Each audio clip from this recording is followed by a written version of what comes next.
ThruNite has a new light in their Black Scout Survival BSS series of lights, this time focused on the compact EDC style market. This light produces 693 lumens from an SST20 LED out of a 16340 battery. It has a deep carry pocket clip that you can see here and is available in two different colored bodies, green and blue. It's very similar to the WowTac W1 I looked at earlier last year with a few differences. Thanks to ThruNite for sending this to me to look at, and if I have a discount, make sure to check the description for that and a link to this light where you can pick it up on Amazon. Make sure you're following me on social media. I say this all the time, but not that many of you are compared to the views here, and not that many of you are subscribed on YouTube either. So make sure you check me out on social media if you're on those platforms and subscribe to me here on YouTube. It really does help out the channel.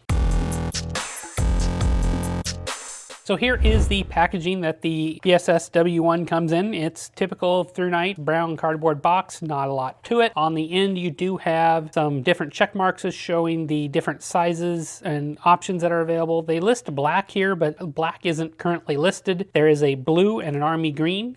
And they list cool white, neutral white, but right now only cool white's available. So here are the list of things you get with the light. You get a bag of extras, which get 2 spare O-rings and 2 pair port covers. You get a USB to micro USB charging cable. You get the light itself with the battery that's installed already, and you get the clip. And then you get some paperwork. You get a manual here that's in a couple different languages. That's pretty good. You get some directions on telling you to screw the light down to make contact, to make it work. And then you get a customer service card that tells you how to get help if you have any issues. The W1 here is made from aluminum, and at the current time it's available in OD green, which I have. I like the green color here myself quite a bit. At the back it's flat, but it does have a logo here of Black Scout Survival. The logo doesn't seem to line up with anything on the head or anything like that, so it's just kind of laser engraved on there. It does have a magnetic tail, and it's pretty strong here. I can put it on the side of my knife and shake it up and down, and it really doesn't go anywhere, so it easily holds the weight of the light. You do have an area here where the clip fits, and this clip only fits on the tail cap. The body isn't reversible or anything like that, so this is the only way it fits, but it's a non-captured clip, so it rotates around, but it's a pretty tight fit, so you shouldn't have any trouble with this moving around unless you want it to. You do have a place for a lanyard attachment on the tail that you can see. The body texture here I really like. It's just circles that are milled in, but the edges are just a little bit sharp. They're not going to cut you or anything like that, but they provide a nice amount of grip. I think it's a nice alternative to traditional diamond knurling, like what's on the W1 here, because this will stay cleaner and is a lot easier to wash out, whereas this diamond knurling, it's hard to get the grooves clean. The head here is basically the exact same as what's on the W1, down to the T. The only difference is the color and the accents on here.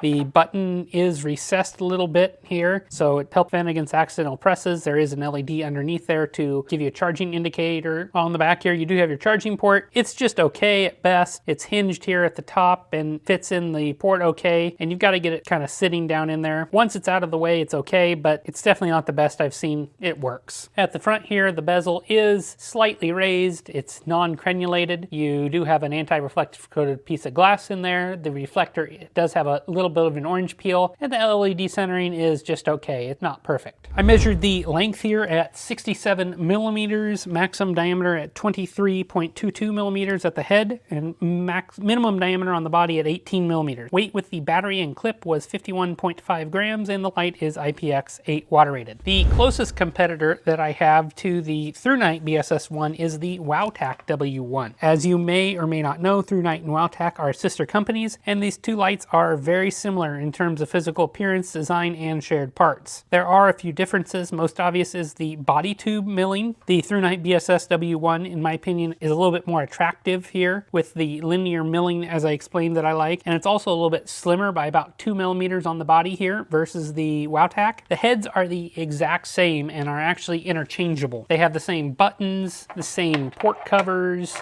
the same bezels. Everything about the head is the same except the LED that's inside. I'll throw out a few more competitors here. Here's the Olight S1 Mini Baton and the S1R Baton 2. All four lights run off the same size of battery. Your S1 Mini and your S1R Baton 2 are smaller lights, shorter in that regard. They're just a little bit fatter in terms of overall design. The heads on the WowTac and the ThruNite are just a little bit bigger overall. So very similar style lights, all have deep carry pocket clip, all great for EDC. The other big difference is the O-lights have that TIR optic, whereas the WowTac and ThruNite just have a reflector on them traditionally.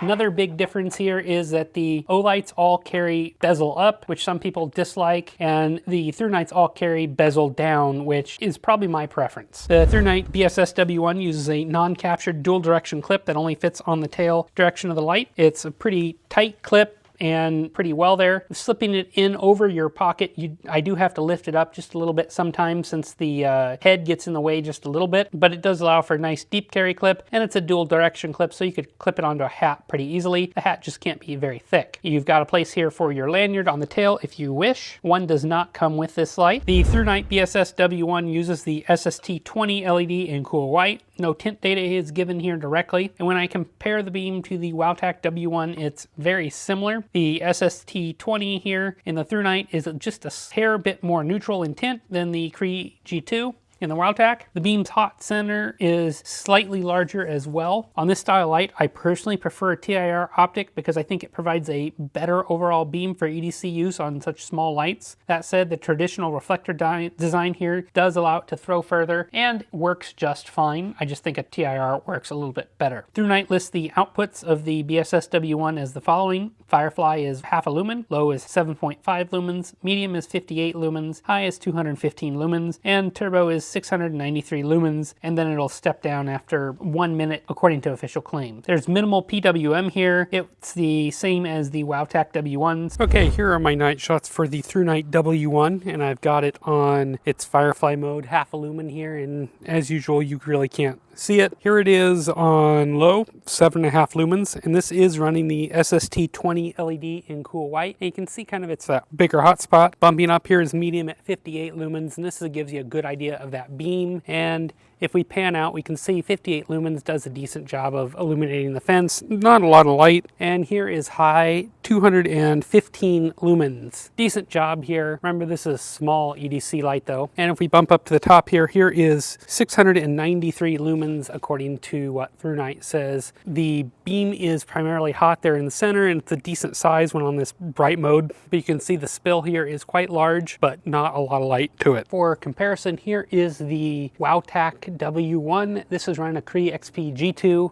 Very, very similar flashlight, similar head, similar beam as well, but this is about 100 lumens, a little over 100 lumens less. High mode here is very comparable. Here is the ThruNite W1, virtually indistinguishable in these two high modes. Very, very similar beams, very, very similar tints. Here is turbo for the WowTac W1, and here is turbo for the ThruNite W1. Turbo on the BSS W1 lasted 1 minute and 15 seconds before stepping down. Relatively short, but this is a small light. Past here, it seems to follow the curve of a non-regulated driver, which isn't unexpected, and it ran at about 30% relative output for an hour before slightly stepping down. Total runtime was 1 hour 43 before the light shut off with the battery measuring 2.925 volts. The UI here is extremely simple. From off, long press to enter your Firefly mode, which you can see is on now. Press to turn off. Once on, you come on in low. You can cycle through low, medium, and high, which I guess you can't see low on my video lights very well here. Double press to go to turbo, triple press to go to strobe, and there is memory mode here for the normal modes. No lockout mode here is given, but you do have a mechanical lockout if you just break the seal.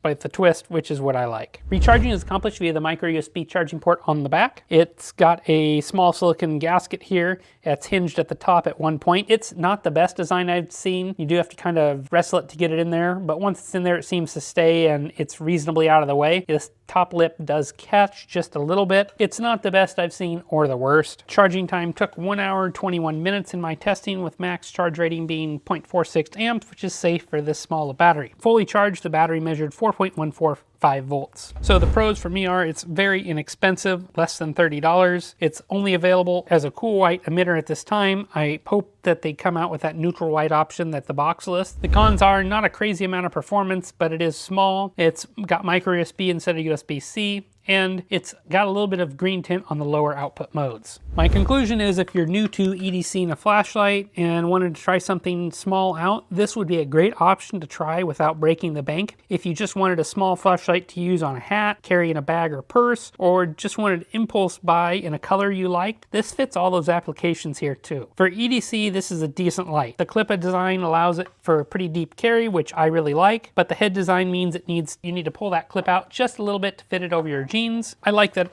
it's available in different colors right away, and they didn't wait for a special edition with this light later on like some other companies do. It's a little bit disappointing to see that they didn't go for USB-C here, and the onboarding charging is still micro USB. The ThruNite BSS W1 is very, very similar to the Wowtac W1 that I reviewed last year. The exterior designs are slightly different, and I prefer the ThruNite BSS W1's body here because of that milling. I like the two anodized colors that are being offered here, the OD green and a nice blue. And the SST20 is a little bit brighter LED than the Cree emitter used in the Wowtac. For the minor price difference, about $5 difference and $25 lights roughly at time of filming, I'd say go for the ThruNite BSS W1 for that little bit of extra brightness and the color options over the Wowtac at this time. But if you chose either light, I can't say either would be wrong. If you've got either of these lights, let me know what you think of them. Do you like the body milling and the LED choice here on the BSS W1? Or do you prefer the Cree